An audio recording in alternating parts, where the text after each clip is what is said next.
कारगिल विजय दिवस पर उत्तराखंड के सीएम पुष्कर सिंह धामी ने गांधी पार्क स्थित शहीद स्मारक पर शहीदों को श्रद्धांजलि दी।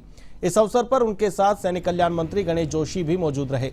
पूर्व सैनिक व सैनिकों के परिजन भी इस अवसर पर मौजूद रहे। 26 जुलाई को हर साल ये मनाया जाता है कारगिल विजय दिवस। उत्तराखंड को सड़कों के क्षेत्र में, सीआईआरएफ के क्षेत्र में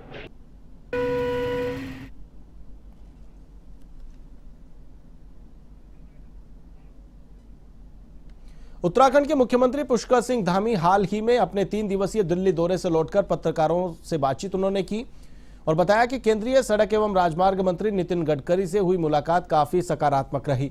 प्रदेश को सड़कों के क्षेत्र में सीआईआरएफ के तहत क्षेत्र में बहुत सी सौगातें उत्तराखंड को मिली हैं, जैसे टनल्स हैं, रोड्स हैं।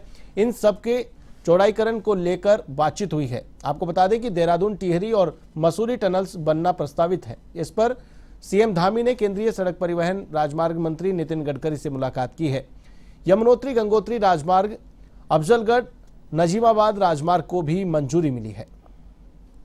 उत्तराखंड को सड़कों के क्षेत्र में, सीआईआरएफ के क्षेत्र में बहुत सारी सौगातें हमको मिली और बहुत सारे हमने जो प्रस्ताव दिए थे उन सब पर हमको स्वीकृति मिली है। टनल है, रोड है, सड़कों के चौड़ीकरण है, उन सभी पर बात हुई है। चाहे आज वो हमारा यमुनोत्री गंगोत्री को जाने वाला विकासनगर होते हुए, डामटा होते हुए उत्तरकाशी का मार्ग हो, उस मार्ग के चौड़ीकरण की भी स्वीकृति मिली है। इसी प्रकार से अफजलगढ़ से सीधे नजीबाबाद आने वाला जो कुमाऊं गढ़वाल की कनेक्टिविटी को जोड़ने वाला मार्ग है, इसी प्रकार से ग्वालदम, शिमली, बागेश्वर और जलजीबी तक जाने वाला 305 किलोमीटर का मार्ग है, उस मार्ग को भी जो है उत्तराखंड के पीडब्ल्यूडी विभाग को देने का हुआ है। इसी प्रकार से जो मसूरी की टनल है, उस टनल के लिए भी उन्होंने सैद्धांतिक रूप से अपनी सहमति प्रदान की कि जल्दी ही उसका भी जो है ऑब्जर्वेशन करवाकर उस पर जो है एनएचआई जल्दी से जल्दी। कारगिल शहीद दिवस के मौके पर देश भर में कार्यक्रमों का आयोजन किया जा रहा है। इसी के तहत उत्तराखंड के देहरादून में शौर्य दिवस पर विशेष कार्यक्रम आयोजित किए गए, जिनमें सूबे के मुखिया सीएम पुष्कर सिंह धामी ने शिरकत की। वहीं वीर शहीदों को श्रद्धांजलि अर्पित की गई, साथ ही जनसभा को भी संबोधित किया।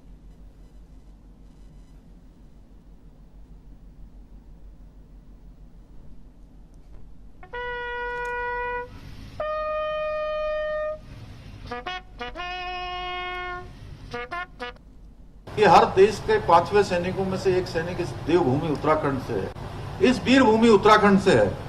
इसमें भी हमारे 75 सपूतों का बलिदान, ये वीर भूमि हमेशा उनको स्मरण रखेगी। कभी उन वीर सपूतों को हम अपने स्मरण से ओझल नहीं होने देंगे और उत्तराखंड के शूरवीर देश के लिए शहादत देने में हमेशा सबसे आगे रहें। चाहे वो कारगिल का युद्ध हो या कोई भी देश का युद्ध हो, हर युद्ध में उन्होंने दुश्मन को नाको चने चबवाए हैं। उनको कड़ी टक्कर देने का काम, उनको पीछे धकेलने का काम, वापस लौटने को मजबूर करने का काम, देश को वीरता और विजय दिलाने का काम इन जाबाज सैनिकों ने किया है। हम में से कोई भी महावीर मेजर विवेक गुप्ता, मेजर राजेश अधिकारी, इनको कभी नहीं भूल सकता, जिनके रण कौशल से और उनकी बहादुरी से उनकी गवाही तोलोलिंग की पहाड़ी आज स्वयं देती है। और ना ही हम शशि भूषण गिल्डियाल, राजेश शाह, खुशीमन गुरुंग, रूपेश प्रधान, कश्मीर सिंह, ब्रजमोहन सिंह, अनुसुईया प्रसाद, कुलदीप सिंह और एके सिन्हा जैसे वीरों की वीरता को भूले हैं, जिन्होंने मां भारती के मुकुट को उसके माथे पर सजाए रखने के लिए अपना सर्वोच्च। डोईवाला में इंटीग्रेटेड टाउनशिप योजना पर कांग्रेस ने सवाल उठाए हैं। स्थानीय लोग भी इस मुद्दे पर विरोध प्रदर्शन कर रहे हैं। प्रदेश के शहरी विकास मंत्री प्रेमचंद अग्रवाल ने इस पर सफाई दी है। उन्होंने कहा कि बिना किसानों की अनुमति से इस तरह की योजना को लागू नहीं किया जाएगा। उन्होंने कहा कि जोनल प्लान तैयार करने के लिए वहां के स्टेक होल्डर्स को पहले बातचीत उनसे की जाएगी, उनकी सहमति के आधार पर ही आगे की कार्रवाई की जाएगी। आपको बता दें कि इंटीग्रेटेड टाउनशिप को लेकर क्षेत्र के लोगों में असमंजस की स्थिति है। 3081 हेक्टेयर भूमि पर यह टाउनशिप बनाने की सरकार की योजना है।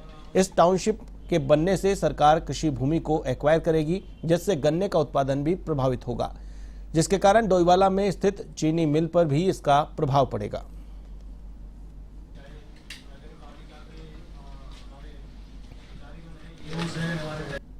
तो सरकार का सीधा कहना है, मेरा भी सीधा कहना ये है कि बिना किसानों की सहमति या संवाद के कोई भी किसी भी किसान की जमीन एक्वायर नहीं करेंगे।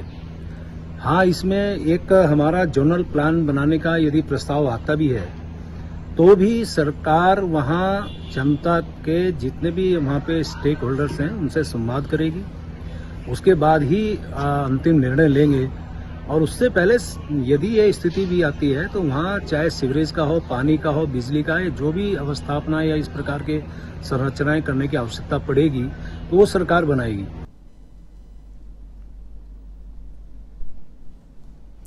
हल्द्वानी के सर्किट हाउस में स्वास्थ्य मंत्री धन सिंह रावत ने डेंगू की रोकथाम के लिए 16 विभागों के अधिकारियों की बैठक ली। उन्होंने डेंगू की रोकथाम के लिए हर संभव प्रयास करने के निर्देश दिए। उन्होंने कहा कि विभाग द्वारा हर प्रकार से डेंगू की रोकथाम के लिए प्रयास किए जा रहे हैं। नगर निगम, पालिका व स्कूलों के माध्यम से रोकथाम के लिए अभियान चलाया जाएगा।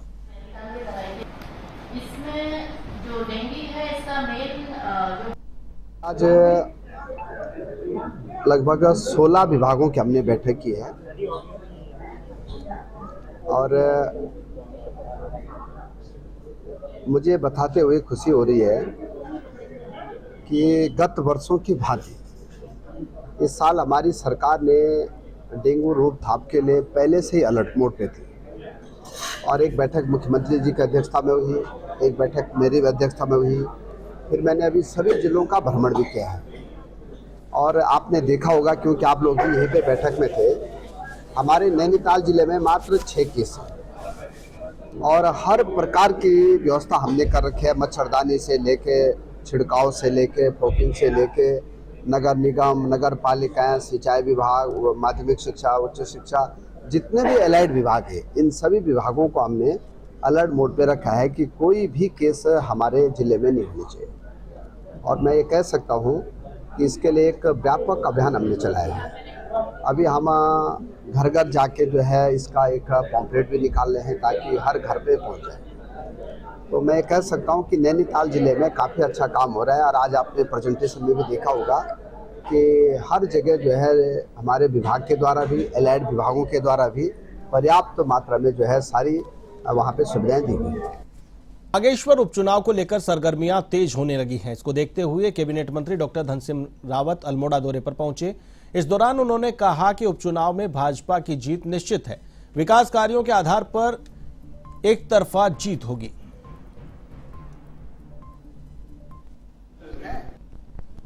देखिए, बागेश्वर चुनाव तो वहाँ की जनता ने मन बना दिया है कि भारतीय जनता पार्टी को जिताना है और भारतीय जनता पार्टी ने जितने वहाँ काम किए हैं, स्वर्गीय चंदन रामदास जी ने जितने वहाँ काम किए हैं, हम लोग विकास पे वहाँ वोट मांगेंगे और मैं कह सकता हूँ वहाँ एक तरफा जीत भाजपा की होगी।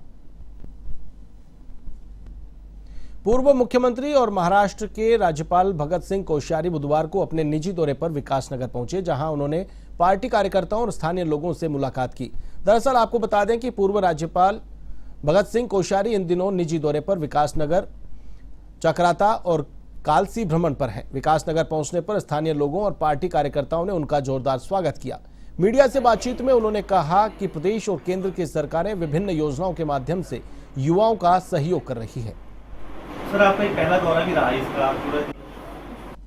पिछले 5-7 सालों में यहाँ के नवयुवकों ने, यहाँ के नागरिकों ने हॉर्टिकल्चर में, फिशरीज में और डेयरी में एक काफ़ी युवा आगे आ रहे हैं। विशेष करके पढ़े लिखे लोग आगे आ रहे हैं और इस दृष्टि से देखा जाए तो अभी अनेक सालों तक लोग यहाँ हमारे विशेष करके पुरोला के, उधर रवाई के, उधर के लोग जो है सेब हिमाचल के ब्रांड से बेचते थे, लेकिन अब धीरे धीरे जो सीधे उत्तराखंड के ब्रांड से बेच रहे हैं।